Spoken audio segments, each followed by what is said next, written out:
বাবার সঙ্গে মাহাদি বাবুর প্রথম দেখা এবং সেই সঙ্গে ঠিক প্রথমবারের মতো মামাও দেখতে পেল নিজের বাবুকে। অনুভূতিটা কিন্তু সত্যি অন্যরকম। হ্যালো এভরিওয়ান, আসসালামু আলাইকুম। আশা করছি তোমরা যে যেখান থেকে আমার আজকের ভিডিওটা দেখছো তোমরা সবাই ভালো আছো, সুস্থ আছো। আলহামদুলিল্লাহ আমরাও ভালো আছি। আজকে তোমাদের সঙ্গে খুবই স্পেশাল একটা ভ্লগ শেয়ার করতে চলেছি। হয়তোবা ভ্লগের ক্যাপশন দেখে তোমরা অলরেডি বুঝেই ফেলেছো, সেই জন্য আজকের ভিডিওটাকে কোনো ভ্লগ না বলে বলা যেতেই পারে আজকে আমরা খুবই সুন্দর অ্যান্ড ইমোশনাল একটা মোমেন্টের সাক্ষী হতে চলেছি আমি, এবং আমার সঙ্গে কিন্তু তোমরাও থাকছো।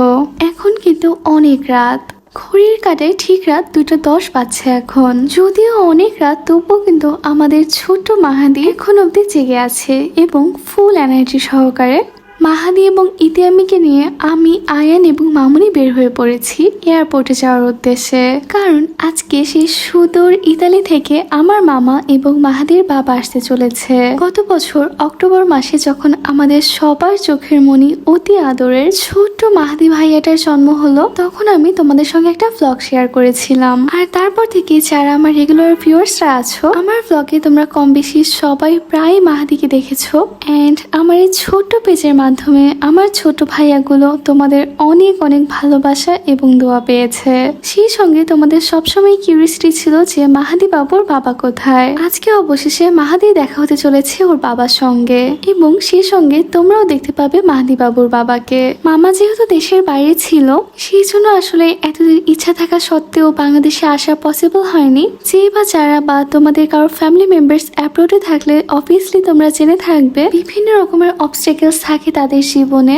অ্যান্ড সব ফর্মালিটিস মেনটেন করে পেপারস রেডি করে বাংলাদেশে আসতে কিন্তু কিছু সময় লেগে যায়। তবুও আসলে সবকিছুর জন্য আলহামদুলিল্লাহ, আমাদের মহান আল্লাহ রাব্বুল আলামিন যখন যেটা ভালো বলে মনে করবেন সেটাই হবে আমাদের জীবনে। তাই আসলে জীবনের কোনো অবস্থাতে কোনো কিছুর জন্য আফসোস করা যাবে না। মহান আল্লাহ রাব্বুল আলামিন যতটুকু যখন দিয়েছেন সবসময় ততটুকুর প্রতি আমাদের সন্তুষ্ট থাকতে হবে, এবং অবশ্যই আল্লাহ রাব্বুল আলামিনের প্রতি কৃতজ্ঞতা প্রকাশ করতে হবে। অবশেষে আজকে 1 বছর 1 মাস পরে মামা বাংলাদেশে আসতে চলেছে।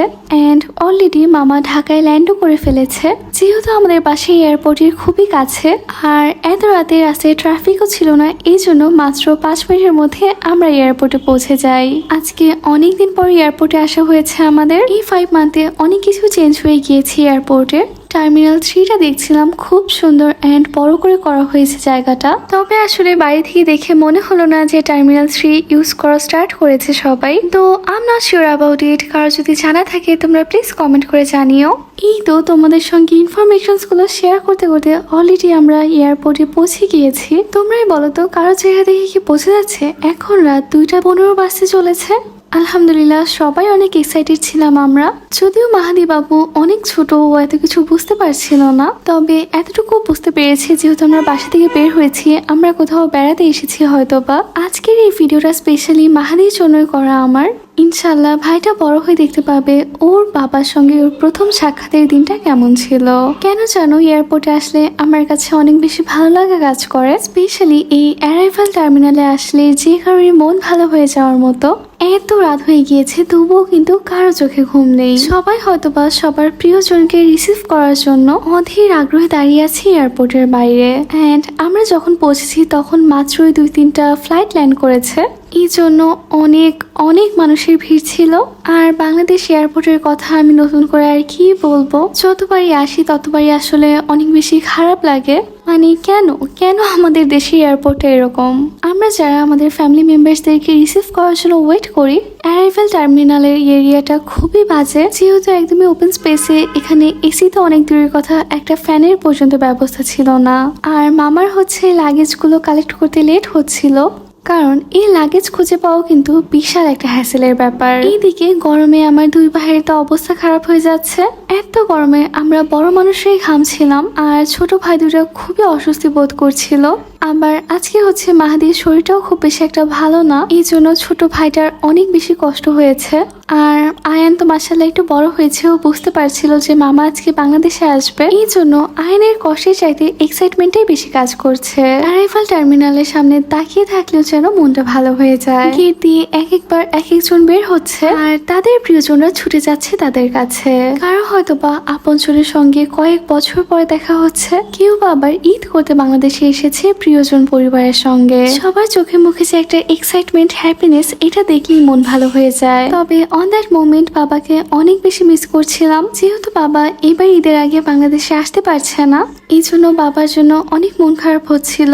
আয়নেরও অনেক বেশি মন খারাপ হচ্ছিল বাবার জন্য, যদিও কথাটা প্রকাশ করেনি। তবে আমি আয়নের দিকে তাকিয়ে বুঝতে পেরেছি ওর এখন বাবার কথাগুলো মনে পড়ছে। কারণ এই তো কিছুদিন আগে আমরা এয়ারপোর্টে এসেছিলাম বাবাকে রিসিভ করার জন্য। সেই দিনও আমার ভাইটা অনেক বেশি এক্সাইটেড ছিল। অ্যান্ড মাশাল্লাহ আজকেও কিন্তু আয়ান অনেক বেশি এক্সাইটেড। মামা যেহেতু আয়ানকে অনেক অনেক আদর করে, এই জন্য আয়ানও খালি ওয়েটিং এ ছিল আর বারবার আস করছিল কখন আসবে মামা, আর কত লেট হবে। আমাদের সবার অপেক্ষার অবসান ঘটিয়ে অবশেষে মামা বের হয়েছে।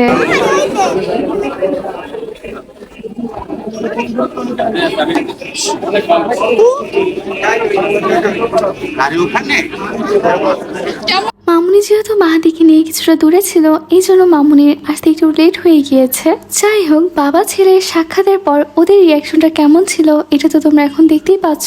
মামা কতটা খুশি ওইটা আসলে হয়তো বা আমি ব্লগে বলে কিংবা আমি প্রকাশ করে বলে বোঝাতে পারবো না। তবে ছোট ভাইটা তো একদম অবাক হয়ে গিয়েছে। এতদিন তো শুধুমাত্র মামাকে মাহাদি ভিডিও কলেই দেখেছে, আর এখন যেহেতু মাশাআল্লাহ ভাইটা বড় হচ্ছে, এই জন্য অপরিচিত পরিচিত মানুষ বুঝতে পারে। অ্যান্ড মামাকে আজকে প্রথমবার দেখে ও তো কিছুটা অবাকই হয়ে গিয়েছিল। অ্যান্ড প্রথমে কিছুটা সময় হা করে তাকিয়ে দেখেছে, তারপরে ভয় পেয়ে কিছুটা কান্না করে দিয়েছে। I think that was the most sweetest moment. এই সম্পূর্ণ মোমেন্টটা ন্যাচারাল ছিল বলেই হয়তোবা দেখতে এতটা সুন্দর লাগছে। মাহাদি যখন বড় হবে ততদিনে হয়তোবা ওর এই দিনটার কথা আর মনে থাকবে না। তবে হয়তোবা কোনো একদিন ও ভিডিওটা দেখে নিজের ছোট্টবেলার এই সুন্দর মেমোরিটা মনে করতে পারবে। আর মামার কথা কি বা বলবো, মামা তো মাহাদিকে দেখে অনেক খুশি হয়েছে মাশাআল্লাহ। আর এই সম্পূর্ণ টাইমটাতে মাহাদির ফুল অ্যাটেনশন কিন্তু মামার উপরেই ছিল। মামা আবার মাহাদিকে নিয়ে একটু হাঁটাহাঁটি করছিল।